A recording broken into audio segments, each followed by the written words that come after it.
देखिए बच्चों, ये क्वेश्चन सीबीएसई में 2025 में बेसिक मैथ में सेट 1 में पूछा गया था। आइए इस क्वेश्चन को समझते हैं। देखिए क्वेश्चन क्या है, 2 dice are roll together, the probability of getting a sum more than 9 is.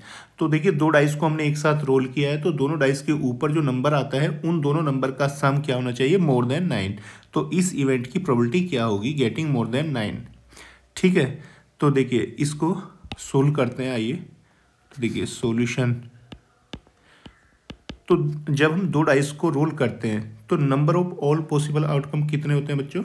तो देखिए number of all possible outcomes कितने होते हैं, 6⁻²। 2 डाइस हैं तो 6⁻² लेते हैं। 3 डाइस के केस में हम 6⁻³ लेते हैं। 4 डाइस के लिए 6⁻4 और 1 डाइस के लिए 6⁻1। ठीक है, इस बात को ध्यान रखना बच्चों। तो 6⁻² को क्या लिख सकते हैं, 6 × 6 = 36।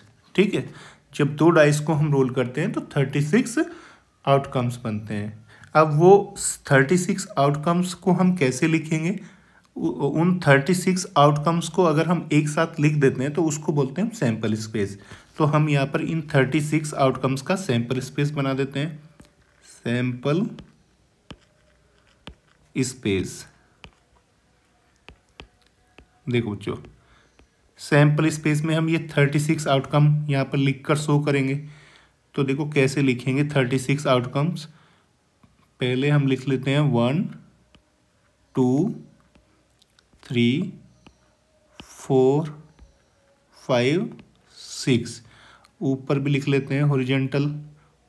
देखिए एक वर्टिकल लाइन ड्रॉ कर लो।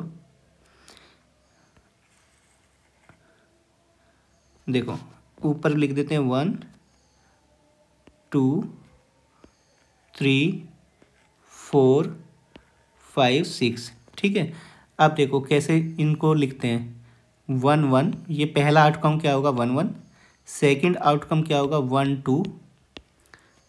थर्ड आउटकम क्या होगा, 1 3। उसके बाद 1 4, फिर 1 5 1 6। ठीक है, इसी तरीके से 2 1 2 2 2 3 2 4 2 5 2 6। और इसी तरीके से हम ये सारे आउटकम लिख सकते हैं। अब देखो बच्चों, हमारी इवेंट क्या है, क्वेश्चन में इवेंट देख लीजिए। इवेंट है getting a sum more than 9। ये इवेंट है, इसकी हमें प्रोबेबिलिटी फाइंड करनी है। तो इवेंट को यहाँ पर ई से रिप्रेजेंट कर देते हैं। Let E be the event, E be the event of getting, let E be the event of getting the sum more than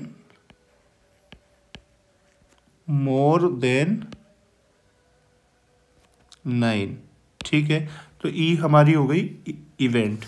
अब देखिए, अब इसके बाद हम क्या लिखते हैं, number of favourable outcomes. Number of favourable outcomes,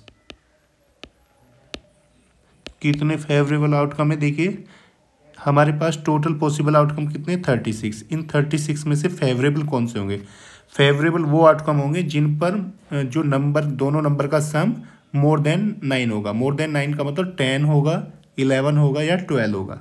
अब देखते हैं किस किस के ऊपर सम मोर देन 9 है। तो देखो मोर देन 9 का मतलब हमें 10 और 11 और 12 देखना है।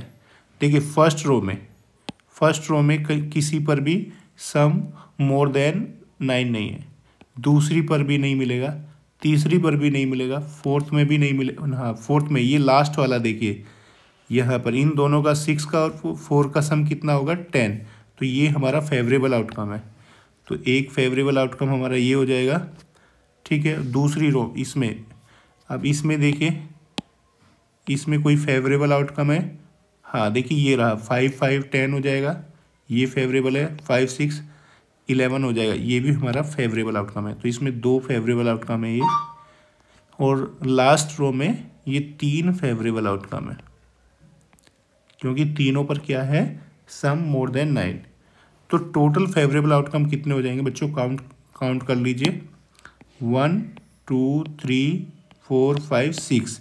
तो 6 फेवरेबल आउटकम है। तो हम यहाँ पे क्या लिख सकते हैं, नंबर ऑफ फेवरेबल आउटकम्स 6।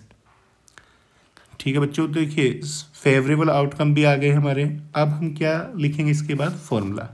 तो देखो बच्चों फॉर्मूला क्या होगा हमारा, फॉर्मूला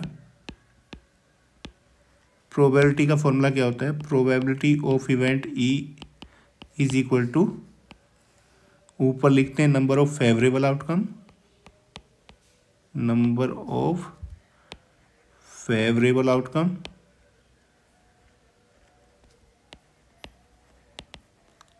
और नीचे क्या लिखते हैं, number of all possible outcome, number of all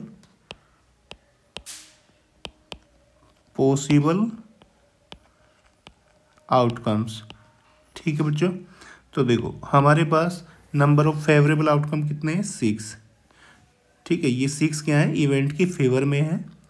और number of all possible outcome कितने हैं, 36, जो सैम्पल स्पेस में थे। ठीक है, तो ये प्रोबेबिलिटी ऑफ इवेंट ई कितनी आ जाएगी, इसको डिवाइड कर लीजिए 6 से, 6 1 जा 6, 6 6 जा 36।